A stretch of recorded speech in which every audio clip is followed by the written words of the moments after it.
This Sunday is the 29th Sunday in Ordinary Time Year B. The Jordan River flows south through the Sea of Galilee along the border of Syria, Israel, Jordan, and the West Bank. The river flows into another large lake, known as the Dead Sea. The shores of the Dead Sea are about 430 metres below sea level, and the Dead Sea itself is over 300 metres deep in parts, so the bottom of the lake is almost 3/4 of a kilometre below sea level. Water cannot flow out of the Dead Sea. This type of lake is known as a terminal lake. The only natural way for water to get out of a terminal lake is through evaporation. Consequently, the Dead Sea is 10 times saltier than the ocean. The lake is known as the Dead Sea because it's so salty that very few plants or animals can survive in it.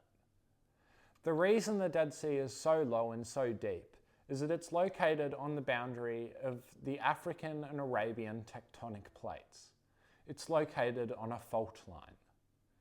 The faults cause cracks at the bottom of the lake, and not so much in the last 100 years or so, but at the time of Jesus, a very thick and sticky oil, naturally occurring bitumen, would seep out of the faults and float up to the surface of the lake and form into floating islands.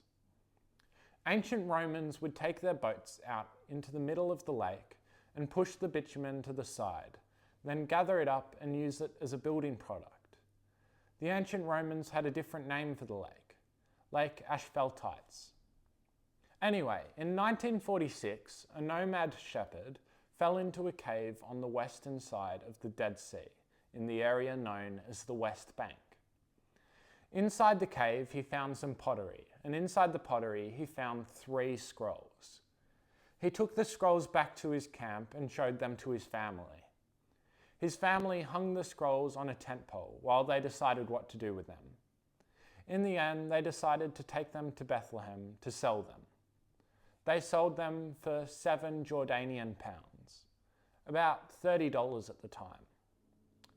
What the shepherd didn't realise was that one of those Dead Sea scrolls is the oldest complete biblical text ever discovered, a complete copy of the book of Isaiah, made about 200 years before Jesus, almost perfectly preserved. This Sunday's first reading is from that book, and in particular, it's from that part of Isaiah known as the 4th Servant Song. We spoke about that part of Isaiah briefly on the 24th Sunday of Ordinary Time this year. The 4th Servant Song is read in full at every Good Friday Mass. It's a very significant part of the Old Testament. It's considered to be one of the most direct prophecies, perhaps the most direct prophecy of Jesus. That is important to understand because this Sunday's first reading is just 2 verses of the 15-verse song. And this Sunday's first reading starts with a very confronting line. The Lord has been pleased to crush his servant with suffering. In the full version of the Gospel this Sunday from Mark, the apostles James and John ask Jesus whether they can be similar to him in glory. James and John might have forgotten what we heard Jesus telling them on the 24th, 25th, and 28th Sunday of Ordinary Time this year. That is, the first must make themselves last of all.